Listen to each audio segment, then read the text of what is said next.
I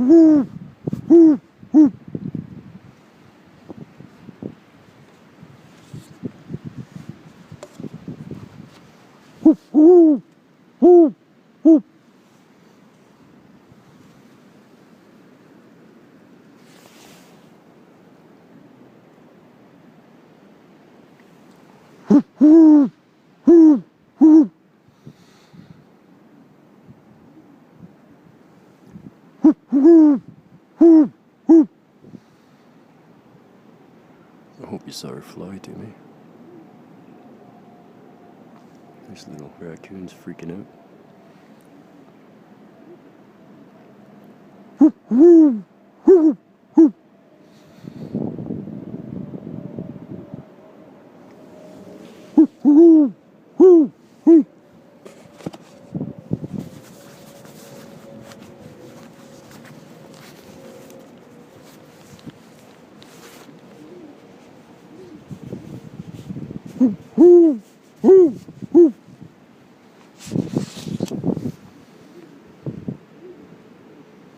Hey girl.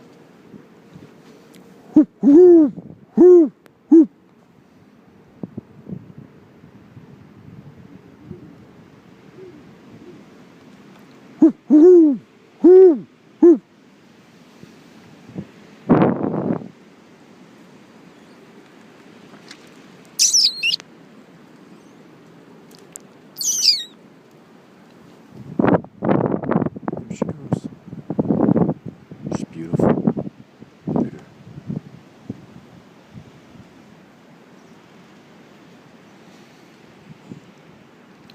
It's getting too windy.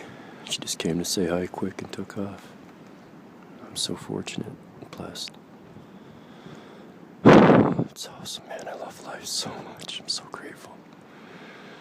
So grateful I can move and still come out.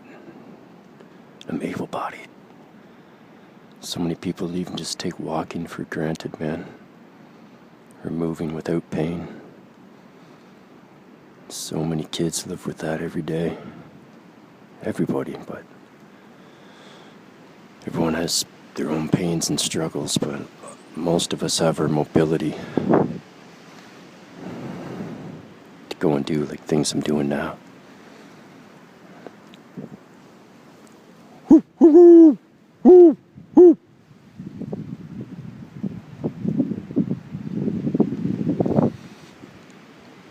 It was so cool she came to say hi. I just got here to the spot where I stand, where they come. Where I left the tree I was standing behind, putting the little heater in so I could warm the phone. I started walking down the path. I didn't hear her. I was making I make those noises. She'll respond without hooting, like without me having to hoot, I should say. And that's what she did as soon as I stepped up on the tree I stand on here. It's all covered in snow. It's a fallen tree. And it looks over the whole little valley here and the stream down there. There's normally ducks that swim through the stream.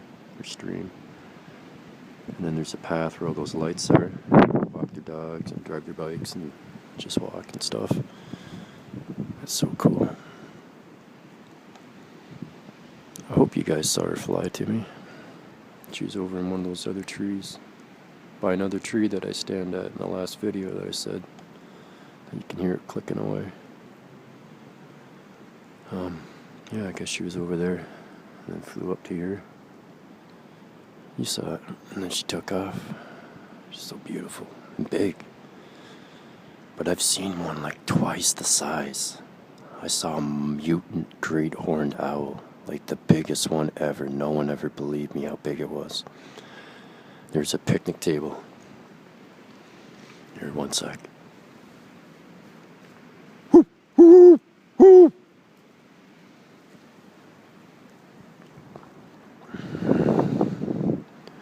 There's a picnic table underneath the tree where I saw this owl. I was walking from like probably 1,000 feet away. I know the scenery so well. It's where I grew up. And there's a tree that recently lost its limb. it fell off. I think it got hit by lightning, and there was a, or no, it blew off in the wind. It was like a hurricane we had. Really high winds. So I remember looking at the silhouette of it and how it's changed, how the other tree was okay. So I remember like studying it and like putting it in memory. So anyways, I'm walking out of the forest one night and I look at the tree and I think another piece broke off because there's like a hunk sticking up like 2.5 feet from it at least. It looked like 3 feet from where I was. So I go walking up to the tree, expecting to see like a big hunk of limb laying on the ground. And it wasn't. It was a great horned owl, 2.5 feet big. Just sitting there, chilling out. And the limb was only like, you could stand on the picnic table. No, so you could go under the limb, standing up and touch it with your hands. It's probably about 7 feet off the ground. So yeah, it's the picnic table under it is 6 feet long. Woo! Woo! She hooted back goodbye after I hooted there and she didn't hear. She didn't want to be rude. So yeah, after sitting there staring at this magnificent owl, man, like I was just blown away. And I still didn't know how big it was. It was sitting on its perch, right, on the limb. And it seemed like 20 minutes to me. But when I'm with the animals and all full of like adrenaline and just joy and everything, like there's just so much passion, like time kind of just goes away, man. So yeah, it felt like 20 minutes, but it could have been an hour for all I know. But the mosquitoes were out. So during that time, I kept like just pulling on my shirt. So if there was any on me, they'd go off. And it was, like I said, like probably after 20 minutes, friggin'. It's hard for me to walk and talk because I'm not used to it. I got emphysema with some of the bottom of my lungs are collapsed. Listen to the wind.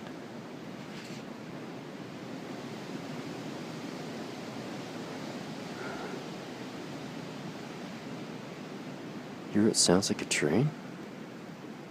Like the low rumbling. Hear it? It just slowly goes away. It's still there. It's like the further away the wind's blowing, the lower it gets. And the closer it's blowing, the higher the pitch gets.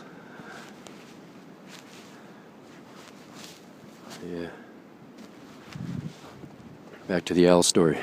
So after I pulled on my shirt, it made a flapping noise, like a wing flapping, and it freaked her out. So she decided to take off, but instead of flying away, she flew right at me. I'm crouched down on the ground, like this. Crouched down like this, really low, looking up at her. And it's right about where that little limb is right now. Right about there, a little bit higher. That little tiny guy. Now I was about this close. See the tree? This close. For 20 minutes. Feeling it like that close, man. She didn't fly away. Or he. And didn't make a sound or nothing. Just kept looking around, turning its head. Big ears. Just the ears on it alone were like bigger than my ears. So, when she came down, she opened her wings. When she opened her wings, they were as wide as the picnic table. Like 6 feet. And then she came off the perch.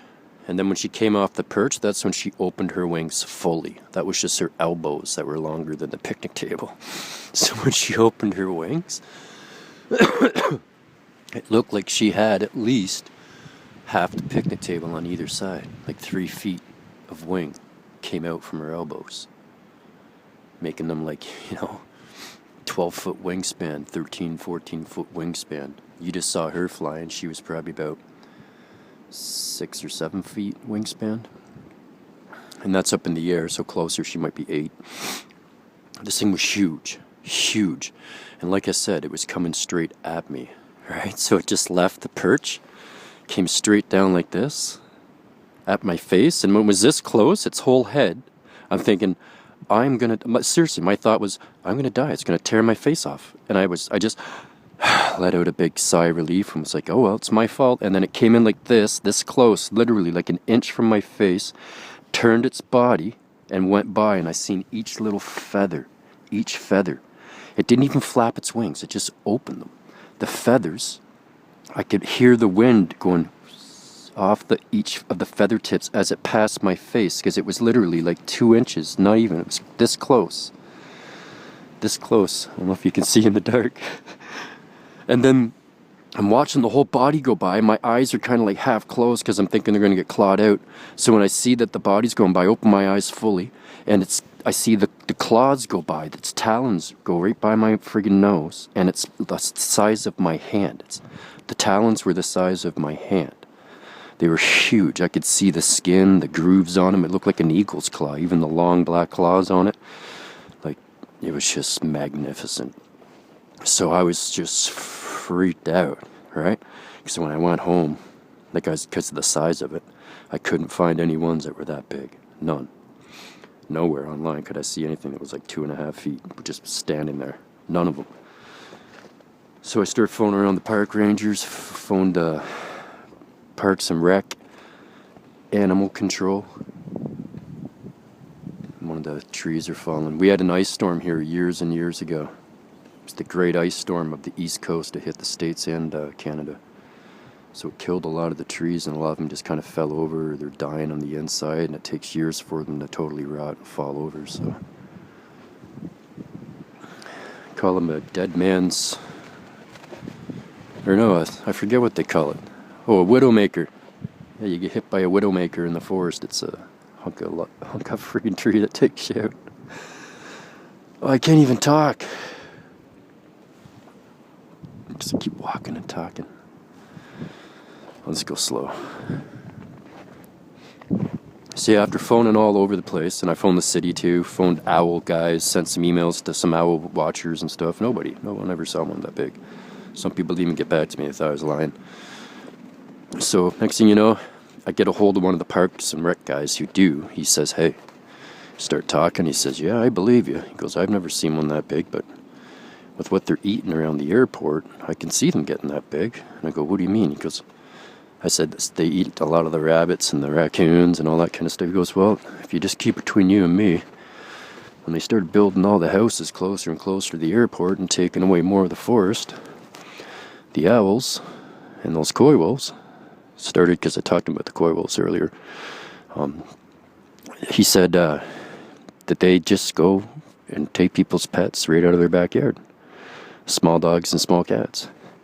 And he told me a story of an old lady that she saw one take it right up on the leash, and that's flying away, not like trying to take it off the leash. It's like a little poodle, I think he said it was.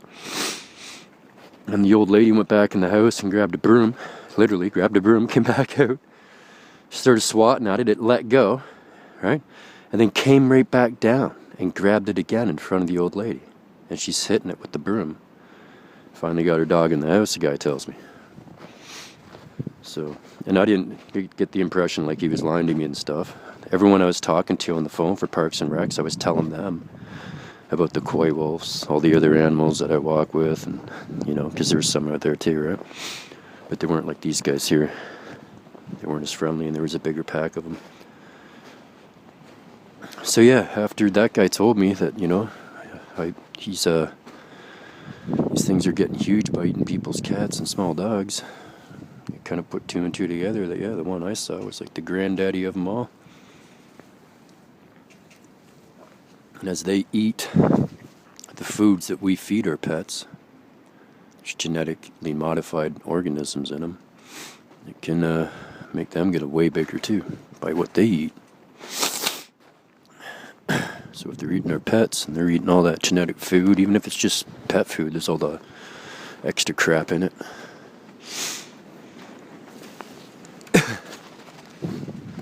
But yeah, I just looked at it like I was really fortunate to see that one, and it was lived a very long, long life to be that big. I didn't really think about the genetics and all that stuff till after, but let's be quiet and listen to that weather. And hear the tree, like I said, like you didn't hear it clicking like crazy when I first came up, did you? And now I'm standing here, it's like clicking. And it is the wind and all, like, but I've been here like when it's calm and it's done it. So I figure it's like just taking the heat from me.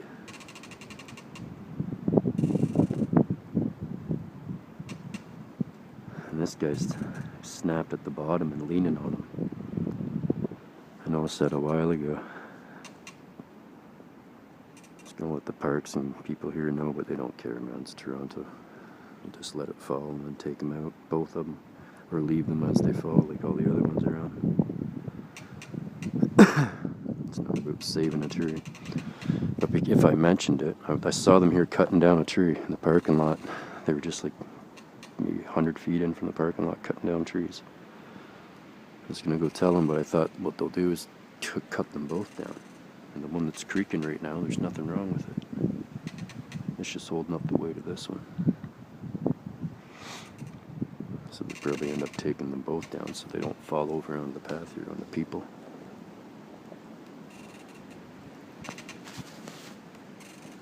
This thing's still going. That's cool. 16 minutes.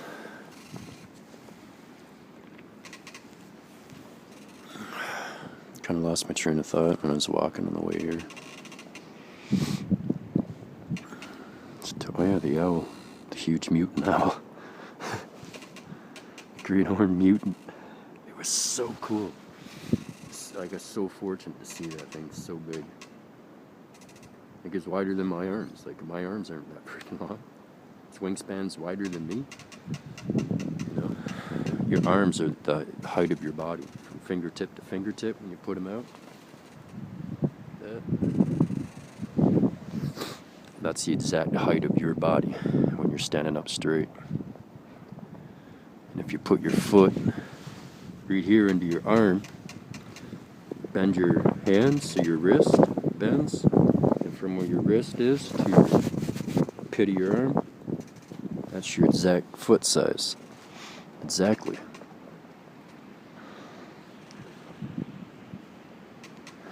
So it's goes to tell you a little something that there's more to our design than just some random boom. Try not to laugh even. It's like I don't see why people don't see it, man. It's the ultimate thing, man. When you get close to God, you understand what true love is, and with true love comes power. Like you can read your lover's mind, you can read their thoughts. You've heard of that. We don't even need to speak to each other. We've been together so long, and oh, I know it's her when she's calling on the phone, and all that stuff, man. That's because they have real, true, pure love. It's not like a psychokinesis thing that they show you with all these powers that, you know, on TV you see these superpowers have and supervillains and all that crap. It's love. With love and God and a pure heart brings real true love, and it's a power, and you understand yourself, who you are, where you're from, where you're going, and who you're with. When you love somebody, it's unconditional. Even if you're with them and they're long gone, or you're taken away, or death do you part, the love doesn't stop. Even when you're growing up and you're dating someone, you fall in love with them, and you find out you can't be together, or something's really comes between that puts a moral wedge there that you have to leave because of your morals, or whatever the case may be, why people do part, but real true love remains. Even though you can't be with the person, or you might not like them anymore, you still love them. You love everything, who they are, and what they give you, like to make you feel that way, to love them in the first place. So that's what it's all about. That's the big secret. All these secret societies, all these other guys are using other things from it down there to try and get the same powers that you can just get from being pure in your heart and loving everything, knowing who you are and where you came from. That's from God. And where you're going. That's heaven. And even it's written to be this way, but I still feel this way, even though I've repented everything I've done. I've never been a bad person, set out to cause harm. Like when I was a kid, like sure, everyone was bad, and I was a bad little kid, right? But I've repented everything I've ever done. And I've even asked the Lord to show me my memories back for things I do need to repent that I might have forgotten because I was so young as a kid. I was drinking and smoking and partying, all that stuff when I was younger. Well, younger, I mean like teenager, right? And then after a while, like, I learned, like, by the time I was 22, I stopped everything. Like, it just wasn't that lifestyle. Literally, by 21, 22, I wasn't drinking, wasn't smoking, wasn't doing all that stuff. Well, smoking, like, other drugs. I smoke weed. But that's it. That's all I do now, is I just smoke weed. It helps my pain. Because I'm allergic to 9 different medications, so I can't take medicines. When I do, I get wacky things that happen in my body, or they just don't metabolize. Like, morphine doesn't do anything. They gave me enough when I was in hospital with diverticulitis to knock somebody out because I was in so much pain, right? So they tried knocking me out with morphine. It didn't work. So after they gave me 2 doses, I said, why don't you try one more? If that's the only thing you guys can give me, like, this is a lot of pain. And it's not your fault. It's my genetic condition. It doesn't allow me to metabolize some things. And I think that was when I had 8 medications or something, 7 that weren't working. So yeah. The whole point is, kind of lost thought with my health. I don't know why my health came into it again. I don't worry about my health. Like, some of you guys that know me, man, like, I'm up to like 20 autoimmune diseases now. Over that. Some I don't even tell people because, I want people worrying about me all the time. And everything I have, like, you don't have to worry. Like, people who know me know, like, don't let it lead my life. I don't put anything that's a negative, a disability, which is a negative, ahead of my abilities or what I can do, like what I'm doing right now. I'm walking out in the middle of a forest in a snowstorm, but I have proper clothing, 3 layers on, or 2 layers on, 3 layers on top. A really nice warm coat I just got from my brother-in-law at Christmas. So beautiful, like, that's why I can be out here. Before, my other coat, I'd be like freezing before I went to the car, so I wouldn't be out this long. But the point is, just to enjoy nature, man. Enjoy life. Enjoy what you like to do. Even if it's not nature, some people, you have to drag them to get out in nature. They just don't like it. Some people don't like camping. Everyone's got their own things, but whatever you enjoy in life, do it. Don't hold back. We all have thoughts about things we want to do, or things we're going to say to other people, and we just don't do them. We say we're going to, but we don't. That's what I mean. Like, just do what you want to do.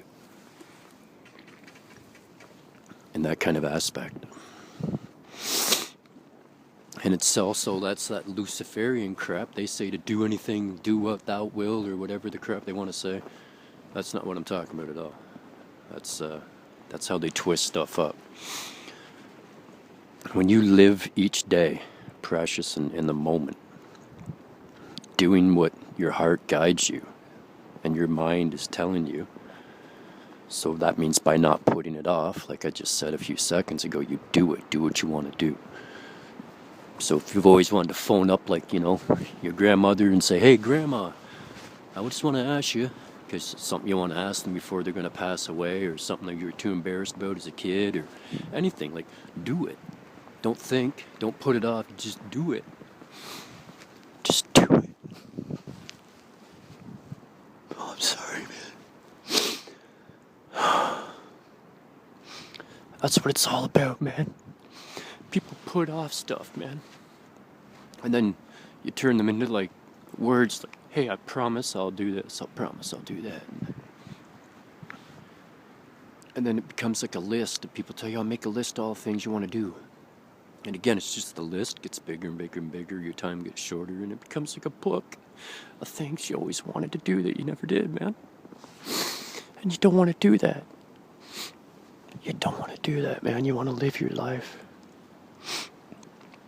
I know a lot of you people listening, maybe you don't believe in Jesus or God or anything, but I do. That's what I do, man. I live my life. I try to be humble, nice to everybody. I don't treat anyone different. I treat us all as the same. And all the times, man, when I want to help somebody, it involves money. Because that's the way it is now. It involves money that helps someone to get them off the street, or if a friend's in need, or someone lost their job, or it always seems like it's the money. that holds me back from helping people.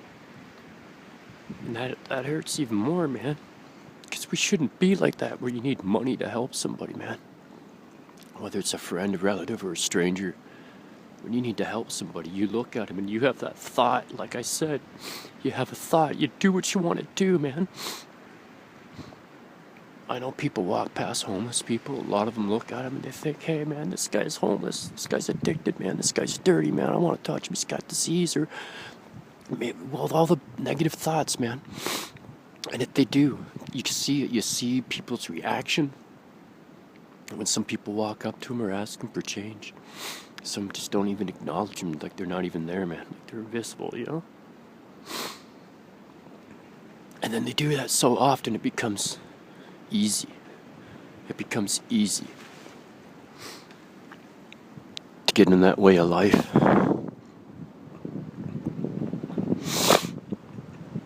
And that's what hurts, man. I've told people, man, if I ever make a lot of money, or I win money, I take them to Africa. When you go to Africa, you see how people are living. And they're still happy, they're still content, they're still living life, living in the moment, doing what they're doing what they want to do. There's not a lot of places left in Africa that are like that now. I went back there in the late 80s. Well, 86, 87. But there's a guy I follow online, his name's John. And he went to Africa. And he's doing what I wanted to do that I didn't do. I couldn't leave there, man. I saw people were like that. I was always asking, like, why can't we do that? Why does the government do this? Why does, you know?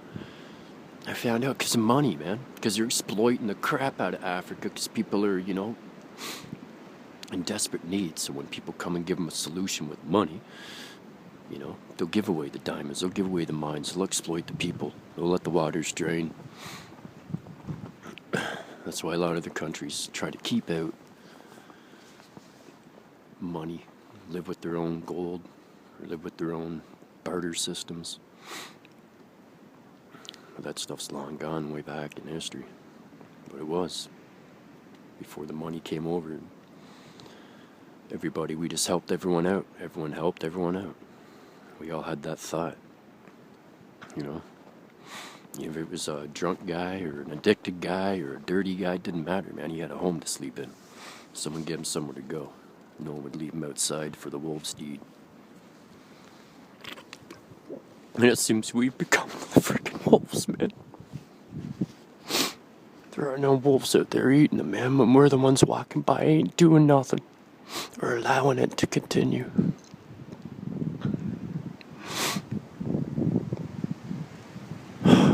I don't even know what I'm talking about right now, man.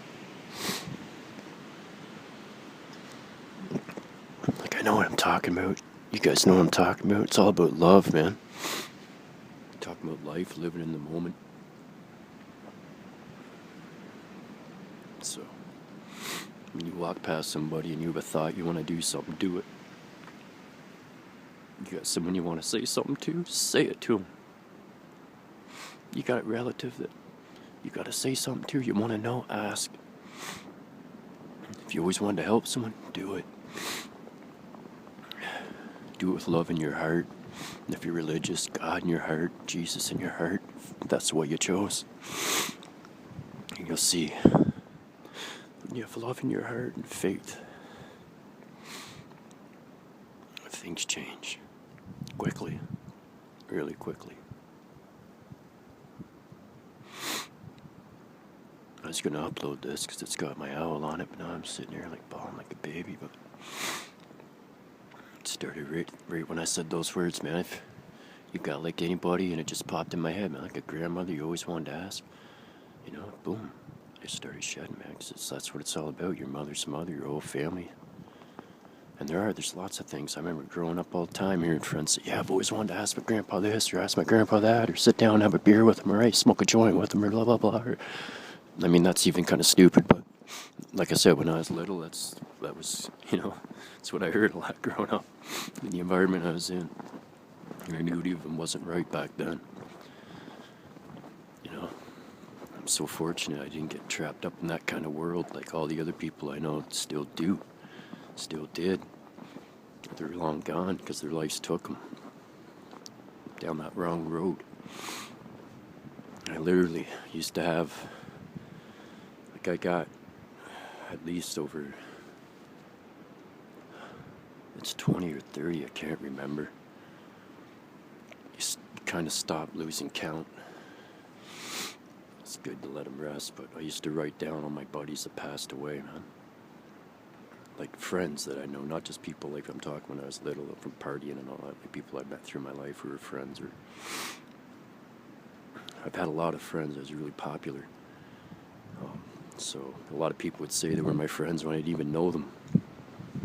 Didn't even know them at all, and they'd make up stories, saying, oh yeah, I did this with Jay, did that with Jay, oh yeah, me and Jay this, and I remember when I was younger and I'd hear that, I'd kind of get aggressive, because I'm like, I don't even know who these people are. They could be a murderer for all I know. I'm trying to say they're my friend, But then after as I got older, I saw how it was a compliment, People wanted to be like me or say they wanted to associate like me,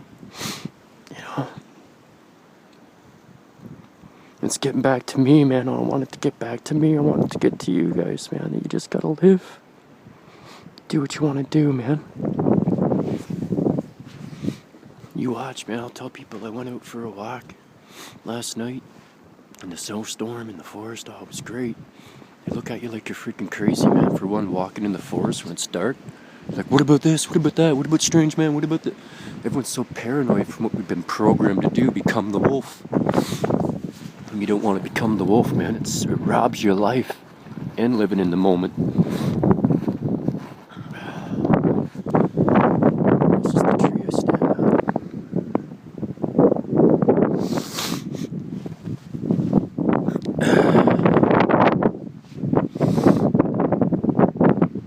Alright, this is going for 30 minutes.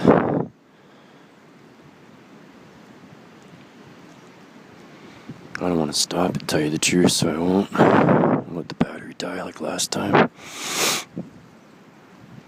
But yeah.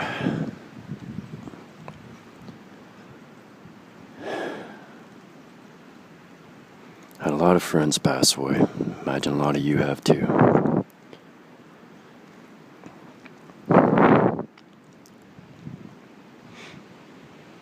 The ones I'd write down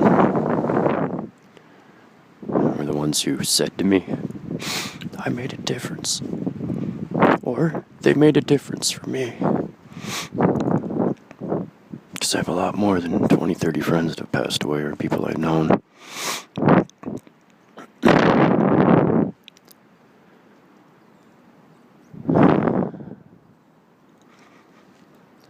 But there's so many over time that you see a lot of coincidences. And everyone knows there's no such thing as a coincidence. But when it's first happening, you think about it and you have doubts and you're thinking, no, this, no, that. So many things happen after loved ones or close people till you pass away. And sometimes it's like, it gets twisted here, but people who talk to the dead, it's forbidden. You're not supposed to do that. But sometimes they're granted from above to kind of say goodbye or to kind of show you they're okay, like right after they pass away, or their favorite song comes on the radio, or one of their favorite animals go running by, that you haven't seen in years. Like anything, man. You know what I'm talking about. You people out there, you know what I'm talking about. They're not coincidences, and they're not the bad things, man. It's being allowed from heaven. Woo! When I was little, my great-grandmother, my dad's granny, I'd visit her after school all the time. All the time. I was only little, like probably grade 2, grade 3. And she'd always have this bowl of candies, right? So I was a candy-free grown-up.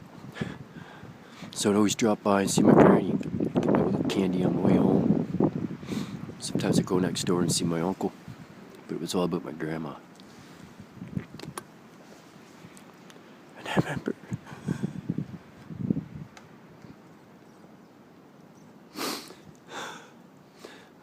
stare at the pictures, man, all the grandkids. She got a lot of them, over 20, I think. I think 23, if I remember. A lot of love, a lot of grandkids. I'd stare at all the pictures all the time. All the time. When I was little, I wanted to be old. That's all I wanted to do, was be really old. Live to 100. I didn't even know people could live to 100. I was a little kid, just always picking that number, 100. And then I found out about centenarians later in life, that, you can live past 100. And I was reading about that in books, libraries. I didn't have computers. Asking people about it. Anyways. My grandma inspired me to want to live long just by looking at them pictures when I was a little kid. So when she passed away, I woke up in the morning. I just wake up, open my eyes, and there's my grandma at the foot of my bed. And she's got like her normal dress on that she'd wear at home. She only had like the same style of dress and different colors kind of thing. And she's standing at the foot of my bed, just with her head kind of tilted. And when I looked at her, she kind of smiled at me. And I smiled back, said, "Hi, Grandma." And then I felt all warm, like, oh, my grandma's visited me. So I just turned back over and cuddled up into my blankets and went back to sleep. And my dad comes in, wakes me up, and he's crying. And he tells me my grandma died. Right? Not the point of it. So as soon as he gets it out, he tells me that my grandma died. I told him, no, she didn't, Daddy. She was just right here. She just came to see me. She's just visiting right now. She's in the house. I kept saying stuff like that. And he kept saying, no, son, you're imagining it. But I wasn't, man. She came to see me before she gone. I felt the warmth that I felt, that I know is home up there in heaven. There's so many things that have happened throughout my life. I was only a little kid back then, remember? Grade 2, grade 3, grade 4. I don't even think it was grade 4. It's before that. So, there's been a lot of things that have happened in my life where God's shown me there's miracles. You know what it all boils down to is love inside your heart. Like I was saying earlier, now you love everybody unconditional, man. Forget about everything you've ever been told. But you gotta act this way if someone does this, or if this guy does that, you gotta do this, or if your lover does that, you have to leave him, or forget all those cliches, man. Forget all that stuff, man. Forget about what anyone will think of you. That's that ego, and the ego holds you back, man. It makes you like the wolf that walks past the homeless guy, not open, or not even thinking about it. Just having thoughts of wanting to help them and saying hello, or stopping to talk to them, even if you don't have money, man. Just stop and say hello. It helps so much just to show you care. And it changes, man. It changes. It takes that wolf off you, man. You don't want to be like a wolf, like I was saying earlier. I don't know why I keep saying that. Maybe my wolfy buddies are following me. It's like the wolf in sheep's clothing kind of thing. It's on reverse, man, with what they're showing you in society and music and entertainment and changing everything, man. It's all for the negative. The laws they're allowing for rights for this and rights for that. Like, everything is all for the negative, to divide, create that negative energy. And that's not what you want, obviously. So, that's what it's all about in today's kind of world. People that live in love and have love from the heart, they stick out like a sore thumb. You see them.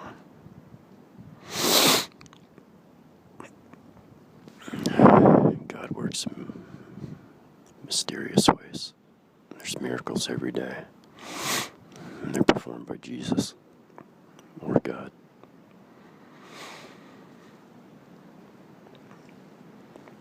Even in this forestry here, I've been told by the city people that work here, and they work with police here and the fire guys here, that there's like pagan people that come in here and they do rituals and have orgies in the forest and a bunch of weird things they've seen them doing. I've been coming faithfully every day for probably 2 years, at least, faithfully. And I've never seen them. I've seen people, but I don't see any of that stuff. I've seen some weird homemade things on trees that kind of gave me a bad buzz one day, but I've seen a lot of weird things like that too in forests. But here, I guess I've been fortunate. Or they've stopped.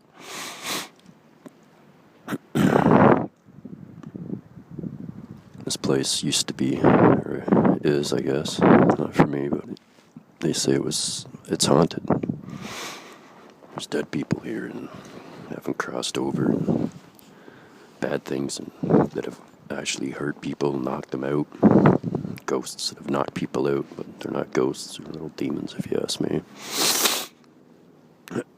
But when I was coming in here, I started having some experiences. I saw some things, and all I did instantly was going to pray for them. Not for myself, for them. And if it was a demon, to go. If it was a soul crossed over in the middle world and hasn't gone in either side yet, if that is a place, that they may find the light and go and realize they're dead.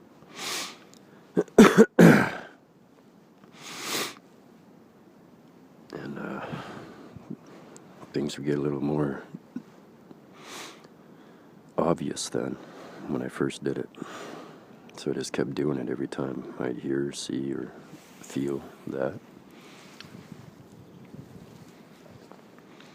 And the more I prayed and the more I stayed in that thought, it's gone, man. They don't mess with me. I used to think they were messing with me when it was the coy wolves following me on the paths here, because I'd hear them making noises.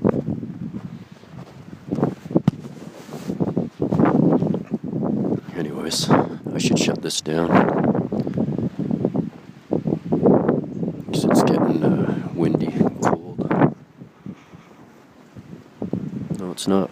I meant to say wet, not cold. I can feel the snow coming off all the trees. I don't want to get the phone wet.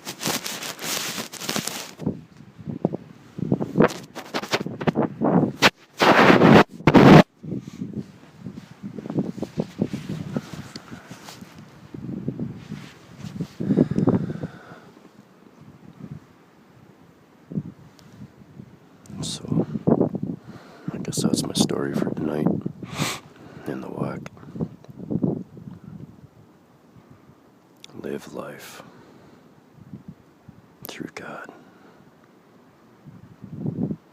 with a humbled heart and Jesus inside.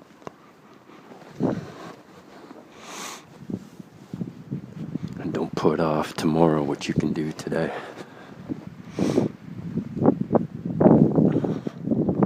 And realize no matter what anyone tells you about anything you experience in life, what you saw, what you did, blah, blah, blah, you experienced it. You tell yourself and remember the feelings you had and how it felt.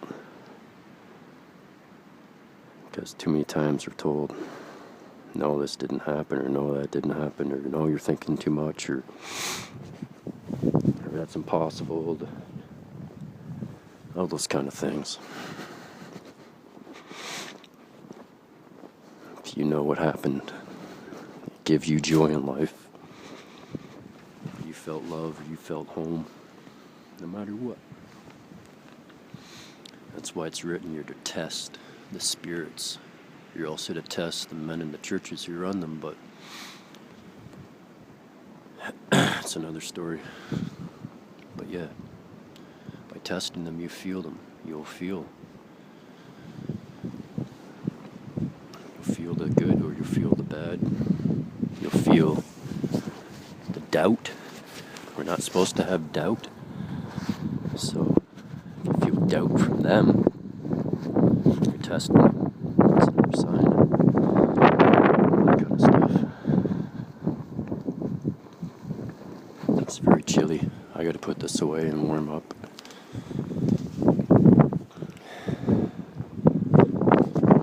Get to the tree first.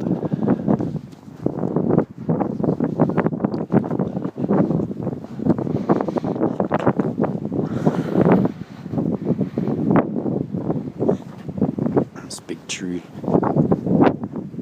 gives a little shelter from the storm.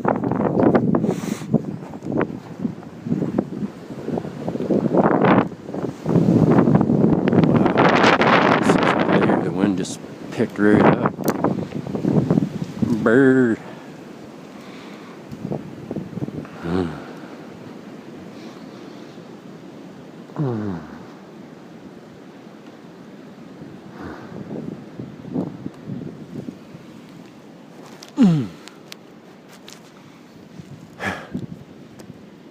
Kind of hurt just to look up.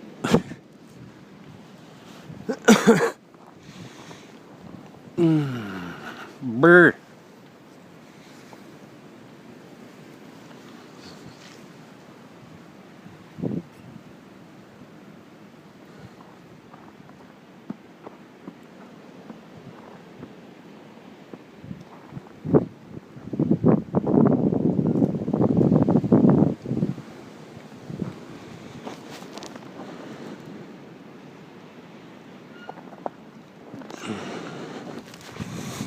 Brr.